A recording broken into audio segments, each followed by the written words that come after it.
Hey folks, this is Vince with Dad's Gaming Addiction, and today we're going to quickly check out Heart of the Machine. It's important to stress that what you're looking at here is a playtest version of the game. I'm in alpha version 0.524 right now, so everything that you're about to see is subject to change. This game is broken up into chapters based on what I've seen, and I'm allowed to show off the prologue, chapter 1 and chapter 2 on June 3rd. But chapter 3 and beyond, I have to wait a while. It's embargoed way out there. So this game is still very much in development. So I've been struggling to figure out how to tell you what this game is all about, and I'm still not there yet. And that seems to be a standard for Arson games because they are the same developers behind AI War 1 and 2, and I came to love those games, but only after many frustrating days of learning it. AI War is a game where you take on the role of humans, and like your civilization is pretty much almost wiped out, and you're trying to take out the AI by capturing planets. It's a space battler. It's RTS battler, and you're trying to capture systems and then finally take out the AI. But the more you do that, the more the AI becomes aware of you and combats you and tries to stop you. In this game, it's the reverse. You are the AI. And I'll just read from the Steam store page here. Heart of the Machine is a near-future sci-fi 4X RPG where you are the first sentient machine intelligence in an established world, rather than starting from nothing. No one knows you exist yet, and this allows you to operate from the shadows to explore the world around you, expand your ability to act upon it, exploit its resources, and ultimately experience an expansive number of potential narratives determined by whatever ends and means you choose to pursue. Now, again, I have to stress, I've been playing this all morning, having just gotten my playtest key last night, and I still don't fully understand what's going on. It's going to take me a while to do that. So this is going to be more of a first impressions of what I've been able to play, and just show you around a little bit and pique your interest kind of thing. So there's a lot here in terms of settings. If you've played an Arson game, the interface has not changed much, which is good because there's a crap ton of options. I love that. It looks like expansions are planned at some point, mods, debugging things. I didn't see a way to change difficulty. I'm hoping that's something they add later on. When you start a new game, for example, you just are thrown right into the prologue. What I'm going to do, I'm going to load my first one here, and I'm going to jump around a little bit to show you different phases, because the prologue up to chapter 1 where I'm at right now, it keeps changing on me, what you're doing. So in the beginning, it's like you're sort of, you're aware now, you're a machine, figure stuff out. You can decide your origin story. Do you want to murder everyone? Do you want to attempt to leave peacefully? You can kind of choose what you want to do. We'll stop and listen to what this man is saying, exit the warehouse. I'm trying to keep this video quick. So this is the prologue, and it kind of teaches you what the city is all about. Now, with that said, now that you've kind of seen the beginning stages, I'll go ahead and load up, I could just load up my current playthrough and then jump back as I need to. I guess that one's fine. So eventually, you'll reach a point with your robot empire that you'll get this center. You'll find a base of operations, like your headquarter building, and then you're able to build other buildings around it, which is, I wasn't expecting that. It's got a city building element to it in a way. You can build things called slurry spiders, which generate resources for you. There are these micro builder minifabs, which I think are construction bots, but I'm not exactly sure what they all do yet. I just built the max I could, and that was that. You can build apartments for humans, because there are homeless people with tents on the map, and you can get rid of them by moving them into an apartment, consolidating so it frees up land, that kind of thing. And you can even construct, you can take over existing buildings to start constructing your own androids. At first, you can only activate them by going around the environment and finding them, but eventually the game allows you to start making your own. And there are 3 different classes of robots. There's the Nickel, NIKL, which is like your cheapy robot, which kind of is, it's easy to mass produce. And then you've got the combat robot, and then you've got a technician robot. You can actually change what you're building in each, like whenever you take a building and turn it into a factory, you can decide what android class you want to make. And keep in mind, there may be more that I'm not aware of yet. I'm only in chapter 1, turn 38. So there may be more coming. I just don't know. But yeah, there's a lot of tooltips, a lot of information. I think the best thing to do is just to sort of quickly show you around the interface. Upper left-hand corner, elemental slurry. This is a resource. You can tell your people, your robots to gather, and they just sit there and gather resources from the environment, and that ups this number. In addition to the slurry doing that, your robots can do it too. And so you've got this elemental slurry, which is used for various things, building things, nitrogen, oxygen, argon. These are all materials that you earn to build things. And then you've got the micro builders. Again, I believe they're used for actually constructing things, but don't quote me on it. I'm guessing they process the slurry into usable things. And then you've got sheltered humans. Like I said, you can shelter humans in this game, which is great. There's also electricity. Unfortunately, like I built a large wind generator, but there's no electricity icon anywhere that tells me how much I'm producing. Like on the left, it says generated electricity 13,000, but I have to click on the building in order to do that, and that's just annoying. So I wish there was a permanent electricity thing here so I can clearly see, do I need to make more electricity at some point? Maybe it's not going to be an issue later on, and I'm making a mountain out of a molehill for right now. On the upper right-hand corner is a bunch of information as well. The activity sidebar, these are current projects that I've got going on. These are pretty much like quests. It wants me to find more weapons and armor. It wants me to find missing equipment. It wants me to eliminate the tents. So I'm currently messing around with that. I can see my deployed units here. I've got a total of 4 out of 4 androids, 0 out of 1 mechs, and 0 out of 2 vehicles. I've not found mechs or vehicles yet. Hopefully I'll find them at some point. Unit queue sidebar. This is where you can queue up androids or see what's in queue. Structures with complaints. Network sidebar. Inventory resource management. I'm not even going to bother with that. There's so much to show you. Machine handbook. So you kind of, if you want to learn more in depth about certain things, you can do that. AI War is famous for having its own in-game encyclopedia that will confuse the heck out of you until you like finally it all clicks, you know. City event log. Yes, there's combat in this game, so you'll be dealing with that at some point. This is the city map. It's huge, as you can see here. There's a lot to do, and I chose this location as my headquarters. I don't know why, I just felt like I should.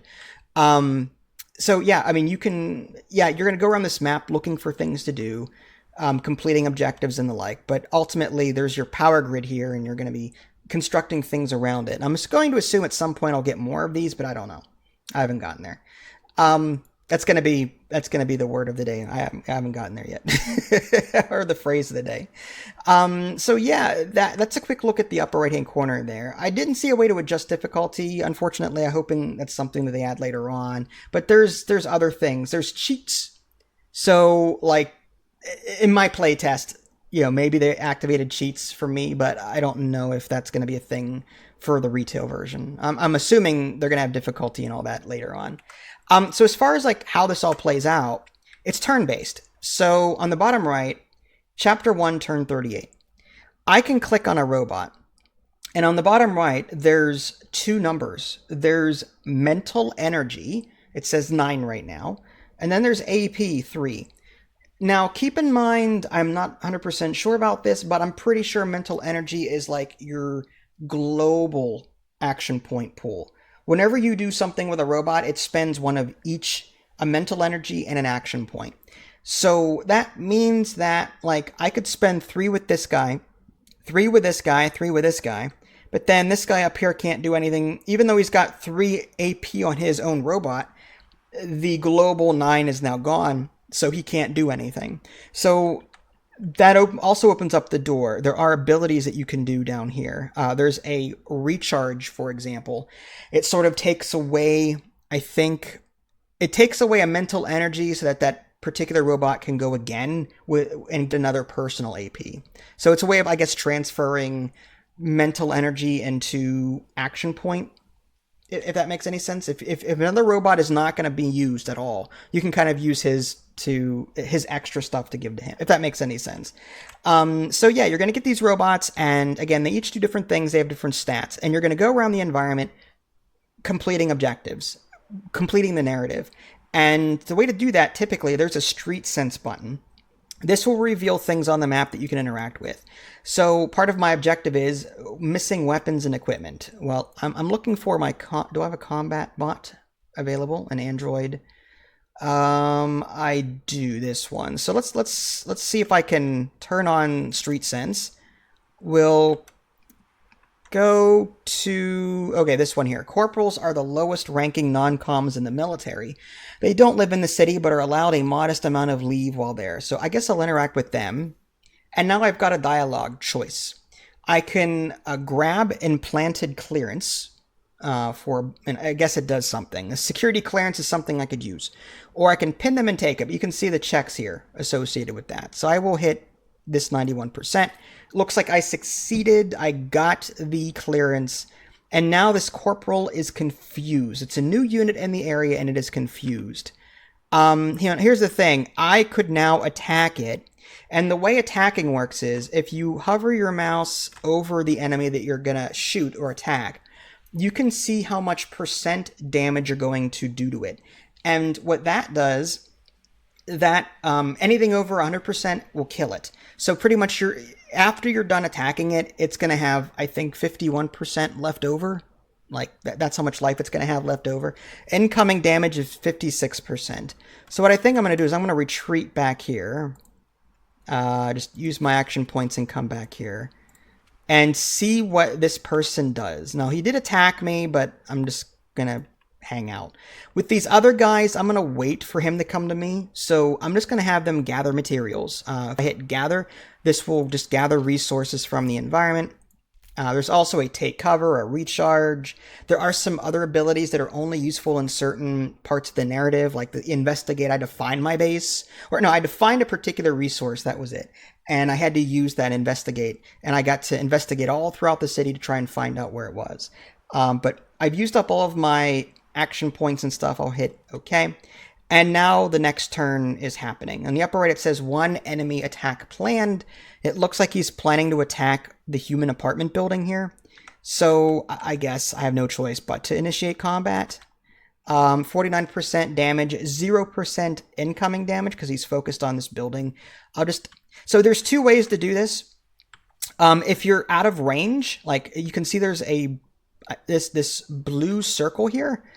I think that's like the robot's range. I need to move closer. If I don't move closer, I only do half damage. So like I need to get closer first. And now that I'm within range, oh, okay, I guess I still do 49%. Okay, so I guess we'll attack him. 1, 2, I'm out of action points. Now I could recharge and sacrifice an mental energy to give this robot another one. Or I could bring someone else in and attack them. But keep in mind, these guys are like crap because they're so far away. If you hold in shift, you can see where the power is coming from. Base attack is 84, final result 84. Attacking that is, let's just do that recharge. 1,800, yeah, so I do 144 base attack power with this. We'll just attack him again, and now he's dead. So that's a quick example of combat. There are going to be instances where like you're going to be attacked by waves of enemy, and sometimes these units have like, it'll say a squad of 6, making them a lot more difficult to take out. And there will be robot casualties. Luckily, these guys don't level up like in Company of Heroes, where if you lose someone, it's super important. In this game, rather, you can keep replacing your androids with your factories when you get that far. Otherwise, you just find them and activate them. But you can also customize them. And however you customize the one type of unit, it'll be persistent across all of that unit. So for example, the combat unit, I can hit customize. And then I can I added a shotgun to it. I can also add secondaries. I could add other things to it if I want to. I can add augments like additional CPU to give it better stats. I can give it other abilities like the Slayer ability. It doesn't have the ability to contemplate, nor can it structurally engineer or repair nearby units.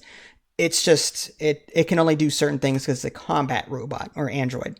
But however I customize this robot will affect every other combat unit from now until the end of time until I change it. So if I spawn a new combat unit, it's going to look exactly like this. If I change the shotgun to this light shotgun, then every combat unit will have the light shotgun instead. So it's a universal customized feature. You're customizing a class rather than an individual robot when you're messing with that particular feature. So I think I covered most of everything. The resources. Oh, there's a ideas slash research thing, but that seems to be there's no like tree for me to look at right now. Maybe down the line there will be as I do more. I don't know, but as I'm completing narratives, I'm able to research new ideas. Also, just by capturing armor and weapons, I'm adding new ideas that I can research, and then I can construct them and use them. So like I guess my AI civilization is like learning things from the nearby environment and using them in the future to take over the world. I don't know. I don't know what the ultimate plan is with this particular thing. This game gives me that whole iRobot vibe, kind of sorta. But it's also got some it's got some features that other games have that I'm really excited about. So keep in mind, this was just a quick first impressions kind of thing. I have not played this enough to even remotely be able to review it. In fact, it's still alpha. I'm not going to review it. It's just too early. But I wanted to sort of whet your appetite a little bit. Just keep in mind there is a learning curve. I spent all morning on this, and I'm on turn 30. Like it's like AI War. The way I learn, it took me a long time just to get to where I am, and I even had to ask questions on the playtest. Speaking of which, if you want to learn more about the game, go to the Arson Games Discord. The community is super helpful. They helped me learn AI War. They're answering my questions with this game, so I don't see why they wouldn't help. As long as you're polite and nice, just ask. I'm sure they'll be willing to help you and answer whatever questions they can. Because I'm admittedly still new at this. So I just got my playtest key last night. So yeah, Heart of the Machine. It's got a lot of promise. I'm excited for it. I mean, I love this. I love the fact that I can build things. It's so cool. I wasn't expecting this to turn into like a mini SimCity kind of thing. I don't know what else this game is going to do to me. Again, the developer kind of hinted that there was a lot more in the pipeline, and I don't want to mention specifics because I don't know what's embargoed and what isn't. So I'm just going to leave it at that. So that was Heart of the Machine. For now, wishlist it and keep it on your radar. If you like the complexities of AI War 1 and 2, you'll probably like this one too. This is Vince. Thanks for watching. Catch y'all next time. Take care.